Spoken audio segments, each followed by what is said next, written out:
Assalamualaikum, this is Rida Bashir and I welcome you all to Learners Academy. This is our 9th lecture, that is Ethical Standards for Clinical Psychologists. तो एक psychologist अगर researcher है, teacher है, therapist है या administrator है तो उसके लिए मस्ट है कि वो अपनी तमाम प्रोफेशनल एक्टिविटीज़ में प्रोफेशनल एथिक्स को फॉलो करे ताकि वो एक एप्रोप्रिएट, रिस्पॉन्सिबल और प्रोफेशनल मैनर में पब्लिक को प्रोटेक्ट करने के साथ साथ अपने प्रोफेशन को भी प्रोटेक्ट कर सके। तो इसके लिए अमेरिकन साइकोलॉजिकल एसोसिएशन ने साइकोलॉजिस्ट के लिए एक प्रिंसिपल ऑफ एथिक्स या कोड ऑफ कंडक्ट बनाया है जो कि साइकोलॉजिस्ट जस्ट उन एक्टिविटीज़ में या उस वक्त पे फॉलो करते हैं जब वो कोई भी साइंटिफिक, एजुकेशनल या प्रोफेशनल रोल परफॉर्म कर रहे हों। तो एथिकल स्टैंडर्ड्स को डिस्कस करने से पहले कुछ जनरल प्रिंसिपल्स को डिस्कस कर लेते हैं, जिनमें सबसे पहला प्रिंसिपल आ जाता है बेनिफिशंस एंड नॉन मेलिफिशंस। तो एक साइकोलॉजिस्ट की हमेशा ये कोशिश होती है कि चाहे उसके कोलीग्स हैं या फिर उसके पेशेंट्स हैं, वो उन लोगों को किसी भी किस्म का हार्म ना पहुंचाए। इसके अलावा अगर साइकोलॉजिस्ट का कोई क्लाइंट है या फिर वो लोग जिनके साथ उनका प्रोफेशनल इंटरेक्शन है तो उनके राइट्स और उनके वेलफेयर के लिए भी साइकोलॉजिस्ट रिस्पॉन्सिबल होते हैं। इसके अलावा अगर उनकी रिसर्च का जो सब्जेक्ट है वो एनिमल है तो उस एनिमल की सेफ्टी या उसकी वेलफेयर के लिए भी साइकोलॉजिस्ट रिस्पॉन्सिबल होते हैं। और अगर साइकोलॉजिस्ट के दरमियान कोई कॉन्फ्लिक्ट आ जाए तो वो उसको एक रिस्पॉन्सिबल मैनर में रिज़ॉल्व करने की कोशिश करते हैं। और साइकोलॉजिस्ट इस बात से भी अवेयर होते हैं कि उनकी फ़िज़िकल और मेंटल हेल्थ का इफ़ेक्ट उन लोगों पे भी होता है जिनके साथ वो काम कर रहे होते हैं। नेक्स्ट प्रिंसिपल आ जाता है फिडेलिटी एंड रिस्पॉन्सिबिलिटी। तो साइकोलॉजिस्ट जिन भी लोगों के साथ काम करते हैं उनके साथ एक रिलेशनशिप ऑफ ट्रस्ट इस्टेब्लिश करते हैं। इसके अलावा वो अपनी प्रोफेशनल और साइंटिफिक रिस्पॉन्सिबिलिटी से भी अवेयर होते हैं। इसके अलावा साइकोलॉजिस्ट का अपने कलीग्स के साइंटिफिक और प्रोफेशनल कंडक्ट के साथ भी कंसर्न होता है। नेक्स्ट प्रिंसिपल आ जाता है इंटेग्रिटी। तो साइकोलॉजिस्ट एक्यूरेसी, ऑनेस्टी और ट्रूथफुलनेस को प्रमोट करते हैं, चाहे वो रिसर्च में हो, टीचिंग में हो या फिर प्रैक्टिस में हो। इसके अलावा साइकोलॉजिस्ट जब भी इन एक्टिविटीज़ में इन्वॉल्व होते हैं तो वो चीट नहीं करते, किसी फ्रॉड में इंगेज नहीं होते और इंटेंशनल मिस इंटरप्रिटेशंस नहीं करते। नेक्स्ट प्रिंसिपल आ जाता है जस्टिस। तो साइकोलॉजिस्ट इस बात से भी अवेयर होते हैं कि वो जिस भी इंडिविजुअल को डील कर रहे हैं उसको फेयरनेस और जस्टिस के साथ डील करना है। इसके अलावा वो जो भी प्रोसेसेस, प्रोसीजर्स या सर्विसेज प्रोवाइड कर रहे हैं वो हर इंडिविजुअल के लिए इक्वल होनी चाहिए। लास्ट प्रिंसिपल आ जाता है respect for people's right and dignity.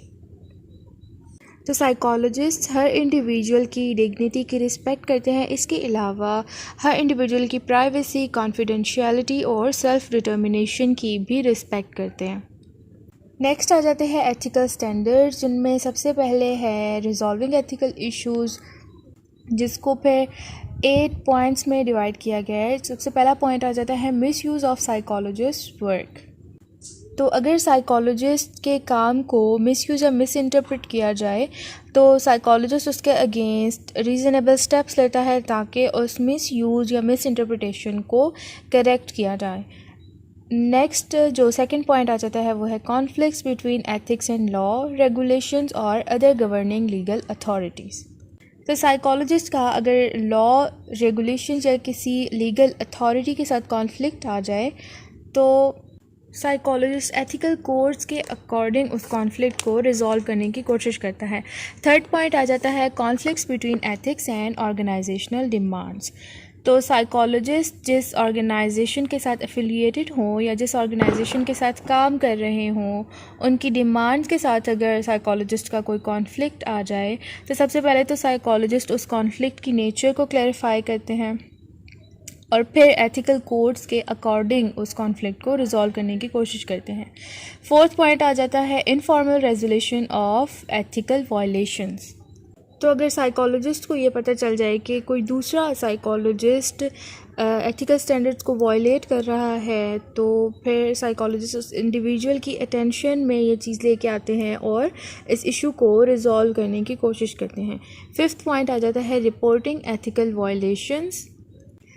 अगर किसी एथिकल वायलेशन की वजह से किसी इंडिविजुअल को या किसी ऑर्गेनाइजेशन को हार्म पहुंच सकता हो और इनफॉर्मल रेजोल्यूशन के थ्रू उस वायलेशन को रिज़ॉल्व ना किया जा सकता हो तो साइकोलॉजिस्ट फिर उसके लिए फ़र्दर एक्शन लेते हैं और अप्रोप्रिएट इंस्टीट्यूशनल अथॉरिटीज़ में उनकी कंप्लेन करते हैं। 6 पॉइंट आ जाता है कोऑपरेटिंग विद एथिक्स कमेटीज़। तो साइकोलॉजिस्ट जिस भी साइकोलॉजिकल एसोसिएशन के साथ एफिलिएटेड हो तो उनको डिफरेंट एथिक्स इन्वेस्टिगेशन में या प्रोसीडिंग्स में हेल्प करते हैं, उनके साथ कोऑपरेट करते हैं और अगर वो कोऑपरेट ना करें तो ये इटसेल्फ एक एथिकल वायलेशन है।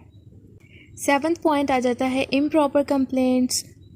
तो साइकोलॉजिस्ट ऐसी कंप्लेंट्स फाइल नहीं करते या ऐसी कंप्लेंट्स को इनकरेज नहीं करते जिनमें फैक्ट्स को इग्नोर किया गया हो। लास्ट पॉइंट आ जाता है unfair discrimination against complainants and respondents.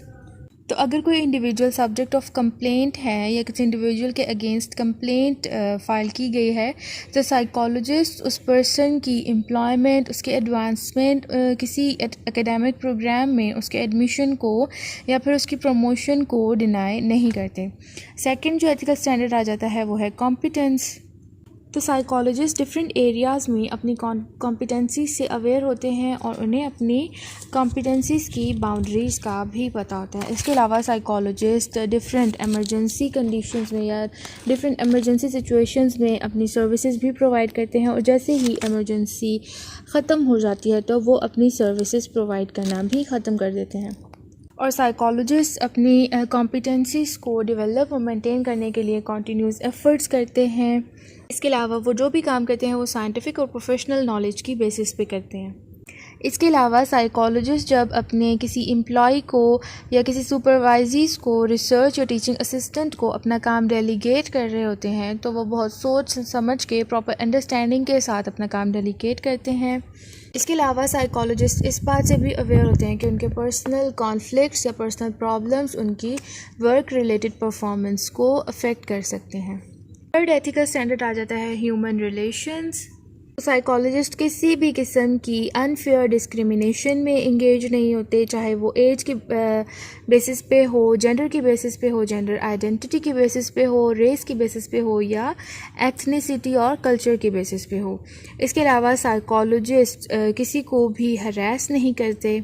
इसके अलावा साइकोलॉजिस्ट का जिन लोगों के साथ भी इंटरेक्शन होता है, चाहे वो क्लाइंट है, स्टूडेंट है, सुपरवाइजर्स हैं या फिर रिसर्च पार्टिसिपेंट्स हैं या उनके कोलीग्स हैं, तो वो उनको किसी भी किस्म का हार्म प्रोवाइड नहीं करते।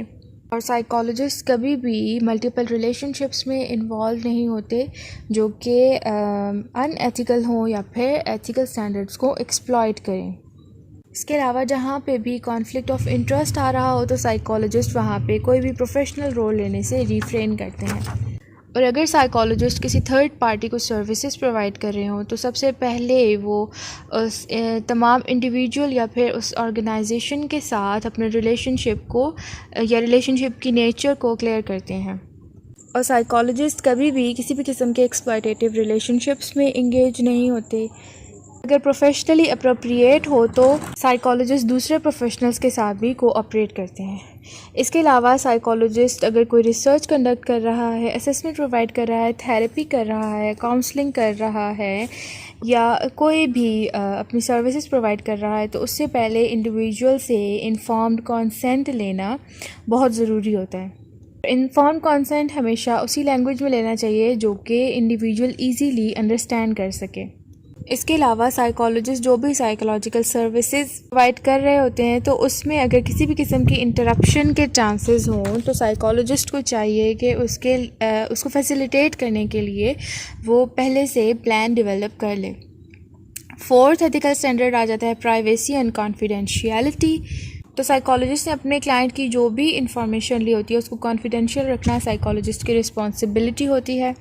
इसके अलावा कॉन्फिडेंशियलिटी या प्राइवेसी को मेंटेन करने में जो भी रिस्क्स या लिमिटेशन आ सकती हैं तो साइकोलॉजिस्ट वो सब लिमिटेशंस अपने क्लाइंट के साथ पहले ही डिस्कस कर लेता है। और अगर साइकोलॉजिस्ट ने अपने क्लाइंट की वॉइसेस या उसकी इमेजेस को रिकॉर्ड करना हो तो उसके लिए भी साइकोलॉजिस्ट को पहले अपने क्लाइंट से परमिशन लेनी पड़ती है। इसके अलावा साइकोलॉजिस्ट ने जिस पर्पस के लिए अपने क्लाइंट की इन्फॉर्मेशन ली होती है उसको जस्ट उसी पर्पस के लिए यूज़ करना होता है, और अगर किसी और पर्पस के लिए उसको यूज़ करना पड़ जाए तो उसके लिए भी अपने क्लाइंट से कंसेंट लेना लाजमी होता है। और जब साइकोलॉजिस्ट अपने कलीग्स के साथ अगर कंसल्टेशन कर रहा हो तो ड्यूरिंग कंसल्टेशन अपने क्लाइंट की कॉन्फिडेंशियल इंफॉर्मेशन को डिस्क्लोज़ नहीं करना चाहिए जिसके थ्रू आपके क्लाइंट की आइडेंटिफिकेशन हो सके। जस्ट उतनी इंफॉर्मेशन डिस्क्लोज़ करनी चाहिए जिसके थ्रू आपका पर्पस ऑफ कंसल्टेशन अचीव हो सके। फिफ्थ जो एथिकल स्टैंडर्ड है वो है रिकॉर्ड कीपिंग एंड फी। तो साइकोलॉजिस्ट अपने क्लाइंट के रिकॉर्ड को या उसके डेटा को अंडर कंट्रोल रखता है और मेंटेन रखता है, और जस्ट कुछ ऐसी कंडीशंस हैं जिन कंडीशंस में वो उन रिकॉर्ड को या डेटा को डिस्पोज कर सकता है। लाइक अगर वो अपनी सर्विसेज को फैसिलिटेट करना चाहे या कोई दूसरा प्रोफेशनल उनकी सर्विसेज को फैसिलिटेट करना चाहे, या फिर रिसर्च डिज़ाइन या एनालिसिस को रेप्लिकेट करना हो। इसके अलावा अगर इंस्टीट्यूशनल रिक्वायरमेंट्स पूरी हो चुकी हैं तो रिकॉर्ड को डिस्पोज किया जा सकता है। इसके अलावा बिलिंग और पेमेंट की एक्यूरेसी की अगर एश्योरिटी है या फिर कंप्लायंस विद लॉ की एश्योरिटी है तो इस कंडीशन में रिकॉर्ड और डेटा को डिस्पोज किया जा सकता है। नेक्स्ट एथिकल स्टैंडर्ड आ जाता है असेसमेंट। साइकोलॉजिस्ट इंडिविजुअल के जस्ट उन साइकोलॉजिकल कैरेक्टरिस्टिक्स से रिलेटेड ओपिनियंस प्रोवाइड कर सकते हैं जो कि उन्होंने प्रॉपर एग्जामिनेशन कंडक्ट करके ऑब्जर्व किए हों। इसके अलावा साइकोलॉजिस्ट जो टेस्ट एडमिनिस्टर करते हैं या उनकी स्कोरिंग या इंटरप्रिटेशन करते हैं तो वो एप्रोप्रिएट होनी चाहिए और रिसर्च के अकॉर्डिंग होनी चाहिए। इसके अलावा असेसमेंट के लिए जो इंस्ट्रूमेंट्स यूज़ किए जाएं वो वैलिड और रिलायबल हो। जो असेसमेंट मेथड्स यूज़ किए जाएं वो इंडिविजुअल की लैंग्वेज प्रेफरेंसेस के अकॉर्डिंग हो। और असेसमेंट, एवेल्यूएशन और डायग्नोस्टिक सर्विसेज जो भी साइकोलॉजिस्ट प्रोवाइड करे उसके लिए क्लाइंट का इन्फॉर्म्ड कंसेंट लेना बहुत ज़रूरी है, जो कि हमने स्टैंडर्ड 3 में भी डिस्कस किया था कि क्लाइंट का इन्फॉर्म्ड कंसेंट लेना साइकोलॉजिस्ट के लिए मस्ट होता है। और जब साइकोलॉजिस्ट असेसमेंट रिज़ल्ट्स को इंटरप्रेट कर रहा हो तो वो उस टाइम पे असेसमेंट के पर्पस को अपने माइंड में रखता है। इसके अलावा इंडिविजुअल की असेसमेंट उसकी सिचुएशनल, पर्सनल, लिंग्विस्टिक और कल्चरल डिफरेंसेस की बेसिस पे करता है। और अगर कोई अनक्वालिफाइड पर्सन है तो साइकोलॉजिस्ट कभी भी उसको साइकोलॉजिकल असेसमेंट टेक्निक्स यूज़ करने की परमिशन नहीं देता। इसके अलावा जो डेटा या टेस्ट रिज़ल्ट्स आउटडेटेड हो या करंट पर्पस को मीट ना कर रहे हो तो साइकोलॉजिस्ट उनकी बेसिस पे असेसमेंट और इंटरवेंशन नहीं करता। और असेसमेंट के जो भी रिज़ल्ट्स आते हैं वो उस इंडिविजुअल को मींस क्लाइंट को या फिर उसका जो भी रिप्रेजेंटेटिव हो उसको प्रोवाइड किए जाते हैं। 7th स्टैंडर्ड आ जाता है थेरेपी के लिए भी साइकोलॉजिस्ट को सबसे पहले इन्फॉर्म्ड कंसेंट लेना पड़ता है। और इन्फॉर्म्ड कंसेंट लेते वक्त थेरेपिस्ट अपने क्लाइंट को ट्रीटमेंट की नेचर के बारे में, जो उसमें अगर कोई भी रिस्क इन्वॉल्व है या अगर कोई भी अल्टरनेटिव ट्रीटमेंट यूज़ किया जाएगा तो इन सब बातों के बारे में क्लाइंट को पहले से इन्फॉर्म करता है। और अगर साइकोलॉजिस्ट कपल या फैमिली थेरेपी या फिर ग्रुप थेरेपी में इन्वॉल्व होता है तो उससे पहले हर इंडिविजुअल को कॉन्फिडेंशियलिटी के लिमिट्स बताता है और इंडिविजुअल के साथ साइकोलॉजिस्ट का जो रिलेशनशिप होगा वो रिलेशनशिप पहले क्लेरिफाई किया जाता है। इसके अलावा साइकोलॉजिस्ट का जो करंट क्लाइंट होता है या करंट क्लाइंट के जो रिलेटिव्स होते हैं साइकोलॉजिस्ट उनके साथ किसी भी किस्म के सेक्सुअल इंटीमेसीज में इंगेज नहीं होता। और जब साइकोलॉजिस्ट को ये क्लियर हो जाए कि क्लाइंट को अब किसी भी किस्म की सर्विसेज की ज़रूरत नहीं है तो थेरेपिस्ट अपनी जो थेरेपी है वो टर्मिनेट कर देता है। अस्सलाम वालेकुम।